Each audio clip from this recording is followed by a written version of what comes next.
everyone, and welcome to Over 50 So What?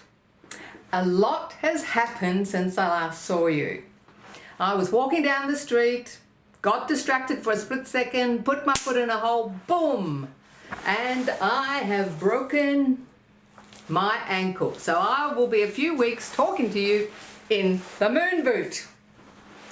We did have a session on falls prevention a few weeks back, and one of the major tips was look where you're going. So that means no turning to your friend, chatting to them while you're walking, no looking down at your phone while you're walking. Look what happens. 4 of my friends, would you believe 4 of my friends have broken their ankle by having a fall in the last 12 months. So please look where you're walking. Now in today's show, we're going to start off with some back care tips with myself and Andrew Jobling. Then after the fitness segment, we're going to meet the inspiring Karen Sander from Aging Fearlessly. This time she's going to share a few tips on how to stay motivated and share with us some interesting ideas on things you might want to try in your 50s and 60s. Enjoy.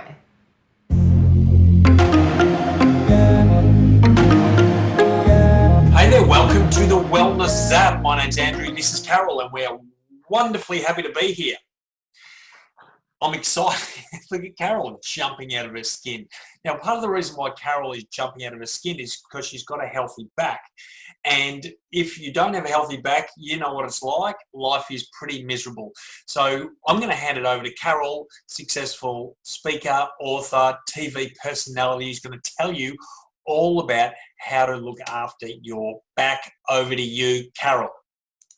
Thanks, Andrew.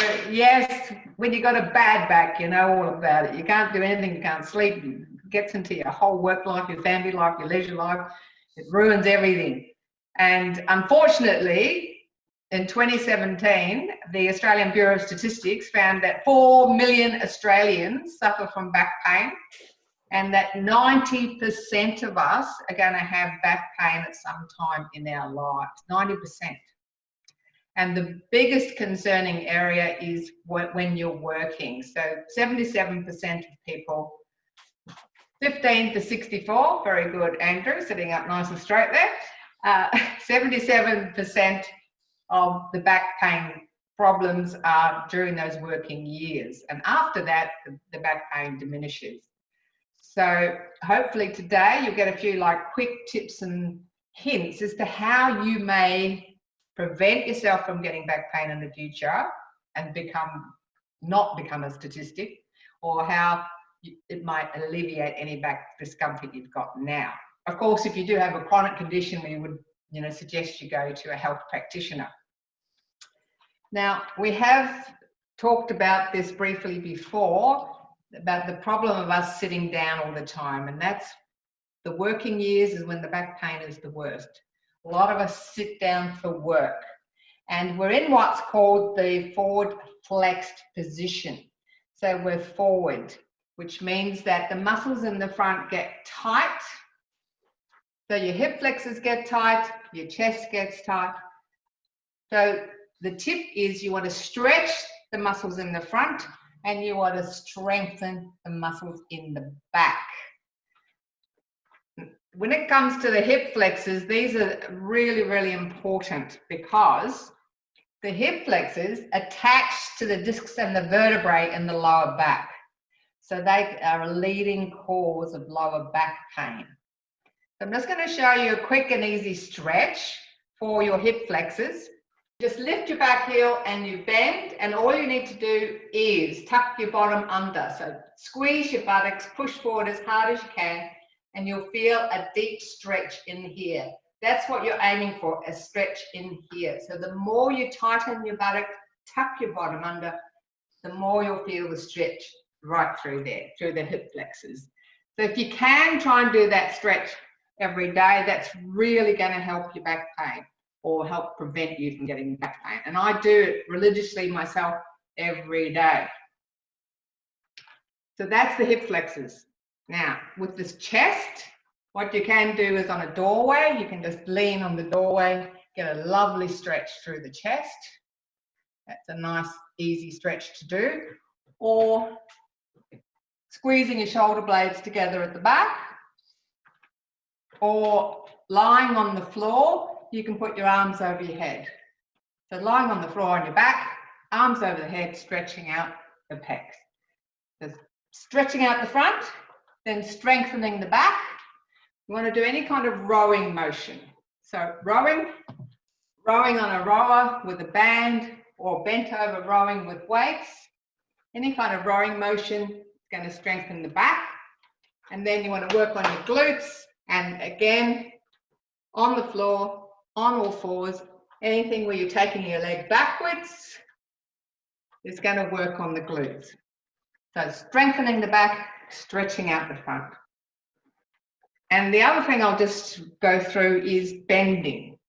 So we want to lift with our legs, not bending over. This is your vertebrae.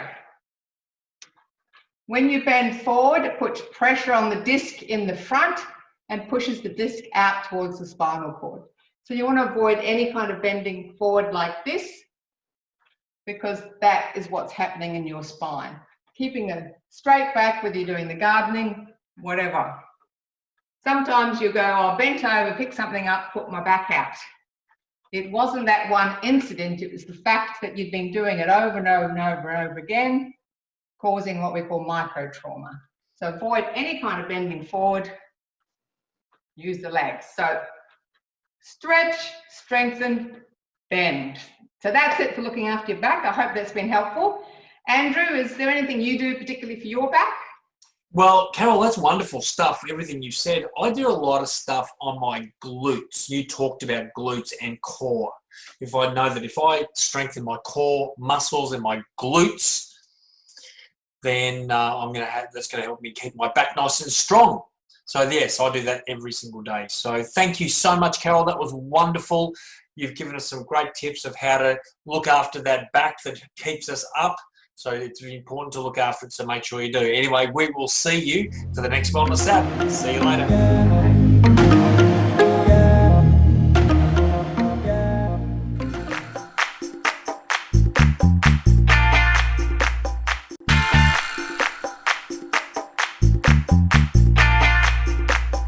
Hi, welcome to Alive and Kicking. We're going to kick COVID to the curb. Now, if you're not mobile enough to do the routine standing up, you can do it holding onto a chair for support very, very easily. And if you're not mobile enough to do that, you can do it sitting down. And today we're going to do a basic dance move. That doesn't mean if you can't dance, this is what you do when you go out. So it's just step, touch, step, touch, step, touch, step, touch, step, that's it, we go for it. Woohoo! Now the other move we've got today is just touch the foot to the front, touch to the foot to the front, and then we touch the foot behind, behind, and behind, and behind, and behind. And that's it with a clap. So let's get into it.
everyday legend is Karen Zander, author of Aging Fearlessly and host of the podcast Aging Fearlessly.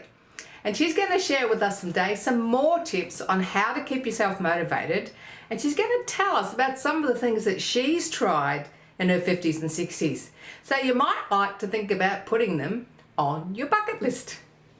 Hi Karen, welcome to Over 50, So What?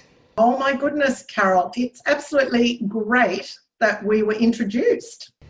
Now, you say that the secret to aging fearlessly comes from within. So have you got all the secrets in this book? Can you tell us some of these secrets?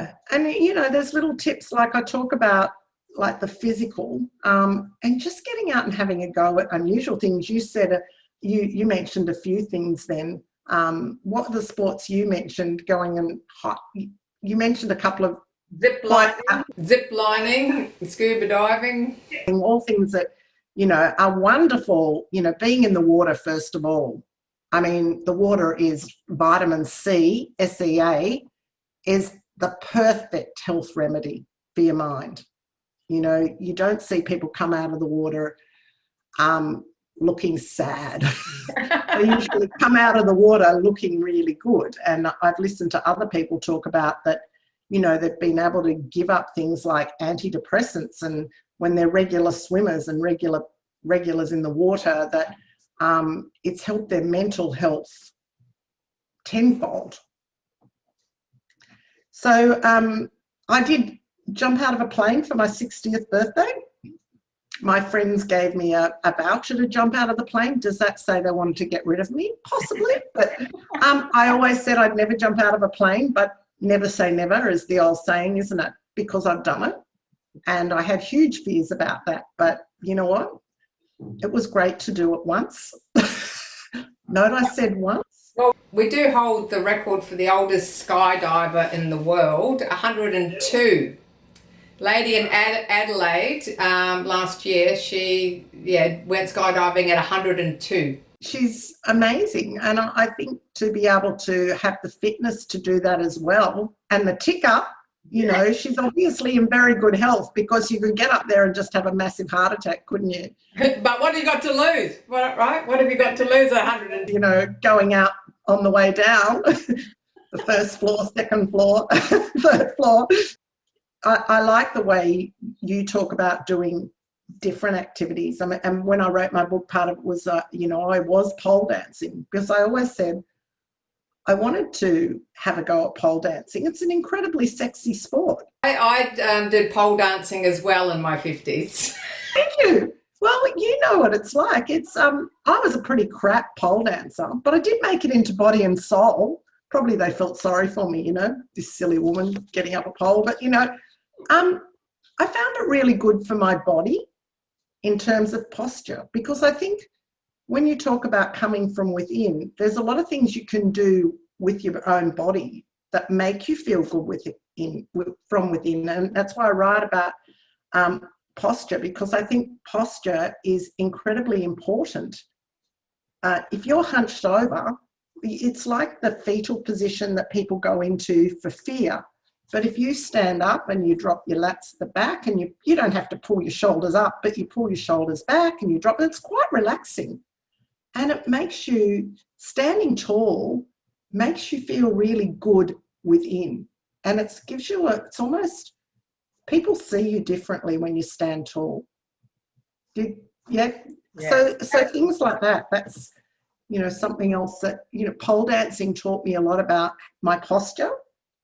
And the other one was silks, which is, aerial silks is amazing. And if you're not into really climbing up things high and you know, shimmying down, however they teach you to, you know, you can try aerial yoga, which is much safer and so good for stretching your body. I love that. So I tried all of those when I was already pole dancing, but I tried the other two when I was writing my book, because I wanted to try something different.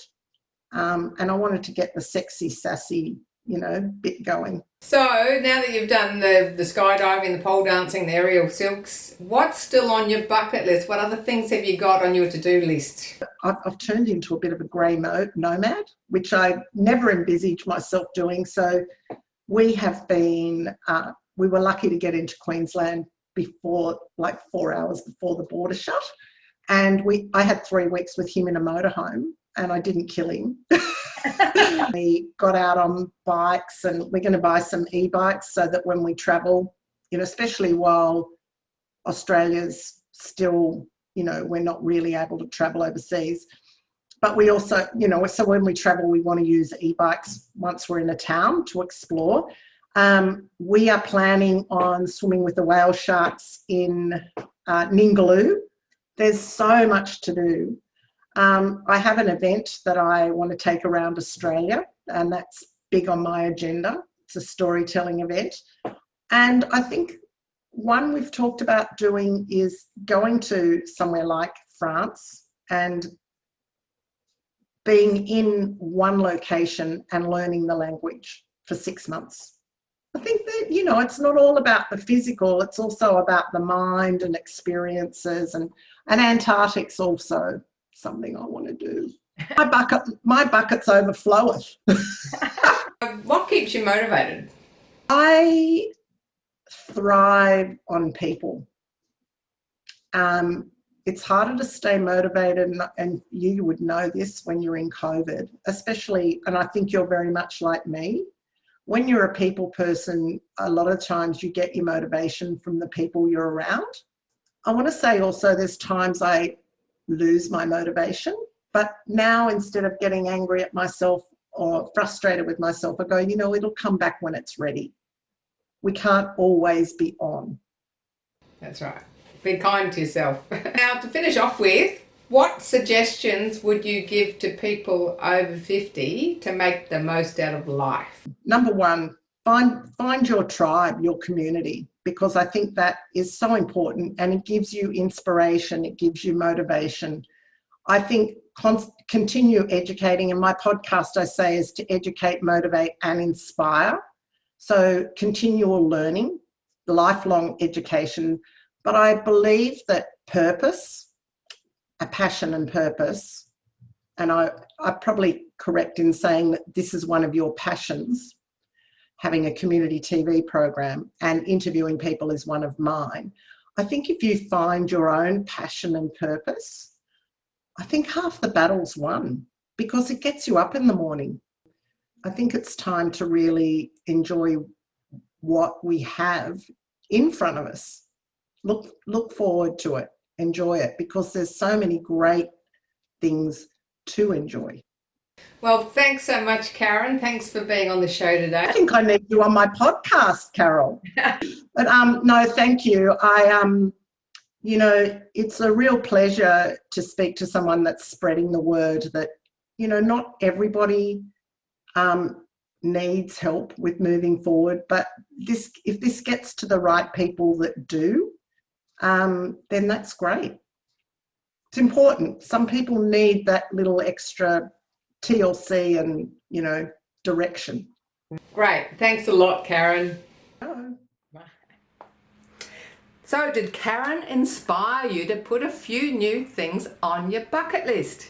Are you going to try zip lining or pole dancing, aerial silks, maybe writing a book or jumping out of a plane?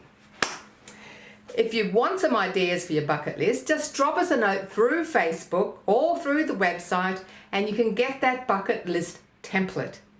It doesn't have to be physical things. So you get lots of ideas. It could be arts and crafts, it could be family, it could be learning a language. So lots of ideas. So drop us a note through Facebook or the website. And if you want to know more about Karen, have a look at the website, contact us through the website, and she's on there. And Catch Up TV. If you miss an episode, you want to see another episode again, just go to YouTube and join our Facebook group. Keep in touch with everybody and keep in touch with your friends. Now it's time to get up and get moving. So even if you've broken your foot, you can still do some upper body exercise. I'm Carol, over 50, so what?